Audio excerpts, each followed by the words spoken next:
সম্পূর্ণ ড্রেনটির কী বেহাল দশা। এখানে বসবাস করে অনেক লোকজন। এই যে এখানে বাজারের একজন বিশিষ্ট ব্যবসায়ী, তিনি তার বাড়ি ওই যে দেখা যাচ্ছে ওই যে গেট, উনি এখানে রয়েছেন। এখানকার কী সমস্যা একটু বলুন। এদিকে যেই বাজারের সমস্ত ময়লা আবর্জনাগুলো এখানে ফেলছে এবং আমি আপনার কাছে একটু পরে আসি। এই যেখানে তিনি হচ্ছিল বাজারের অর্থাৎ মাছ বাজারে কাজ করেন, উনি ময়লা আবর্জনা ফেলেন। হ্যাঁ, ময়লা আবর্জনা উনি ময়লা আবর্জনা ফেলেন। উনি বলছেন যে ক্যামেরার সামনে কথা বলতে অনিচ্ছুক। হ্যাঁ, বলেন আপনি। এখানে বাজারে সব ময়লা আবর্জনা এখানে ফেলা হচ্ছে, আমরা বারবার বলার পরও এগুলো বন্ধ করছে না। আমাদের ঊর্ধ্বতন কর্তৃপক্ষের নিকট বিনীত আবেদন থাকবে যে এগুলো দ্রুত অপসারণ করে এই এলাকার পরিবেশটা পরিচ্ছন্ন রাখার জন্য, এবং এই ময়লার জন্য নানাবিধ রোগের উপদ্রব হয়েছে আমাদের এই এলাকায়। ধন্যবাদ। এখানকার উনি বসবাস করেন। এই যে এখানে যিনি ময়লা আবর্জনা ফালান কাজে নিয়োজিত, তিনি বলছেন আমাকে জিজ্ঞাসা করবেন না, বাজারের কমিটির কাছে জিজ্ঞাসা করবেন। আমি বাজারের কমিটির সেক্রেটারি মহোদয় জনাব দেলাওয়ার হোসেন হাওলাদারকে আমি বলেছি, একাধিকবার বলেছি যে এটার একটা সুব্যবস্থা করেন, কিন্তু আমি সেখান থেকে কোনো ফল পাইনি। এই যে দেখুন অবস্থাটা, এই যে অবস্থাটা। হ্যাঁ, আসলে কি এটি একটি সুস্থ মানুষ এখান দিয়ে হেঁটে যেতে পারে? নিশ্চয়ই না। এটির অবশ্যই আমাদের কর্তৃপক্ষ যারা রয়েছেন, পৌরসভার যিনি কর্ণধার রয়েছেন বর্তমানে প্রশাসন, আমি তার দৃষ্টি আকর্ষণ করছি, আমাদের এখান থেকে এই ময়লাগুলো অপসারণ করে এবং এই ড্রেনটি অন্ততপক্ষে চলাচলের সুব্যবস্থা করার জন্য বিনীত অনুরোধ করছি। এই যে অবস্থা, এটি হচ্ছে মাছ বাজার। আর এই হচ্ছে, আর এখানে আরেকটি সমস্যা হচ্ছে যে এই যে ময়লার আবর্জনা এখানে এই পাশ বা এই পাশ, এখানে কিন্তু বাজারের লোকজন এসে প্রস্রাব করতে বসে। তারা প্রস্রাব করতে বসে, এখানে মহিলা ছাত্রছাত্রী শিক্ষার্থীরা এখান দিয়ে হাঁটাহাঁটি করে, একটা বিব্রতকর অবস্থা পড়ে এবং তারা কাপড়ের আঁচল অথবা অন্যার আঁচলে তারা মুখ ঢেকে দ্রুত এখান থেকে ত্যাগ করে। তো আসলে আমরা কোন জায়গায় আমরা অবস্থান করছি? এটি একটি শরীয়তপুর পৌরসভার 9 নম্বর ওয়ার্ড। এখানে আমাদের আরেকজন পথচারী অর্থাৎ এলাকারবাসী আসছেন।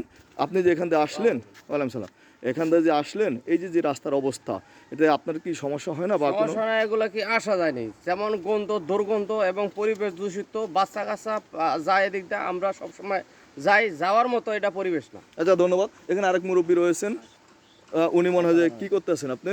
আমার ওই দোকান দোকান, আপনি মনে হয় প্রস্রাব করতে আসছেন? না না, এখানে তো প্রস্রাব করে এই পাশে বসে, এই পাশে বসে, এই পাশে বসে। এখানে একজন মহিলা যখন যায় বা একটা ছাত্রীরা অনেক ছাত্রীরা এখান দিয়ে যায়, তখন ওদের অবস্থাটা কি হয়? তখন শরম করে, তাই না? এই যে অবস্থাটা, এই যে একজন মহিলা পথচারী আসছেন, উনি বাজার করে, যে এখানে যে অবস্থা, এখানে কি আপনার কি মনে হয় এখানে কি রাস্তা চলাচলের উপযুক্ত আছে? না, এখানে অনেকে প্রস্রাব করতে বসে, তাই না? পুরুষে, এটা খুব লজ্জাকর বিষয়, তাই না? আর অনেকে এখানে প্রস্রাব করতে বসেন, দুই সাইডে। হ্যাঁ, এই যে দেখুন এই লোক অবস্থা। এটা হচ্ছে আঙ্গারিয়া, এই হচ্ছে আঙ্গারিয়া মাছ বাজার। আর এটা হচ্ছে এই পথ ধরে আঙ্গারিয়া সরকারি প্রাথমিক বিদ্যালয় এবং আঙ্গারিয়া বালিকা উচ্চ বিদ্যালয়ে যাওয়া হয়।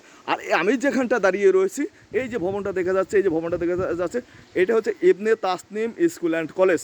এখানে প্রায় 6 থেকে 700 শিক্ষার্থী এই ভবনে লেখাপড়া করে এবং তারা আবাসিকভাবে এরা পড়ালেখা করে এই ভবনটায়, এই যে ভবনটায়। তো আসলে এটা সুস্থ মানুষ এখান দিয়ে চলাফেরা করতে পারে না এবং সুস্থ মানুষ এটা মেনে নিতে পারে না। আমরা চাই, এখানে একজন তরুণ রয়েছে। আচ্ছা, এখান দিয়ে যে আপনি আসলেন, এই যে অবস্থা পরিবেশ, এতে আপনার কি মনে হচ্ছে? যে জায়গাটা অনেক খারাপ আগের থেকে, বলার সত্ত্বেও কিছু করে না। বলার সত্ত্বেও কিছু করে না। এখানে এই যে উনি আসতেছেন, ওই যে মুখ ঢেকে আসতেছেন। ভালো লোক যাইতে পারে না এই জায়গাটা, একটা ভালো ফ্যামিলির লোক যাইতে চায় না। হ্যাঁ, এখানে কেন জানেন? এখানে কি প্রস্রাব করতে বসে আপনি দেখেছেন কখনো? জি, হাজার হাজার মানুষ এই জায়গাটা প্রস্রাব করে, টয়লেট করে দেওয়া যায় রাস্তার টয়লেট। এই যে পথ, এটা একটা ড্রেন, 4 ফিটের জায়গা, এটা একটি পায়ে চলার পথ, অথচ এখানে দেখুন অবস্থা, পথ বন্ধ হয়ে গেছে। এখানে হাজার হাজার মানুষ চলাফেরা করে, কাসাবোক, পশ্চিম কাসাবোক, পূর্ব কাসাবোক এলাকার, হ্যাঁ, গ্রামের লোক বসবাস করে এবং এখান দিয়ে চলাফেরা করে। এই যে মাছ বাজারটি রয়েছে, এই মাছ বাজারে তারা আসা যাওয়া করে এবং বাজারে আসা যাওয়া করে। আর এই পথ ধরে এই যে এখান থেকে যেটা দেখাচ্ছি, এই যে এখানে টিনের পার্টিশনটা ভেঙে আছে। আমি অনেকবার আমাদের যে বাজার সেক্রেটারি মহোদয় দেলাওয়ার হোসেন হাওলাদার, তাকে বলেছি যে এটা একটু আশু ব্যবস্থা করেন, অথচ তিনি এখন পর্যন্ত এটার ব্যবস্থা গ্রহণ করেননি।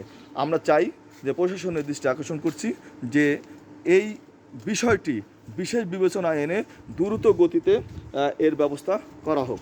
সবাই ভালো থাকবেন, সুস্থ থাকবেন এবং সবাই কমেন্টস করবেন এবং এই ভিডিওটি সবার কাছে শেয়ার করে ছড়িয়ে দেবেন আশা করছি।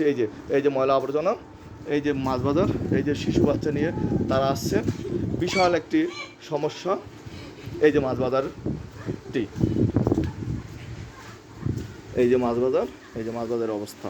এখানকে সকল ময়লা আবর্জনা গিয়ে ওই ভাগাড়ে নিয়ে ফেলা হয়।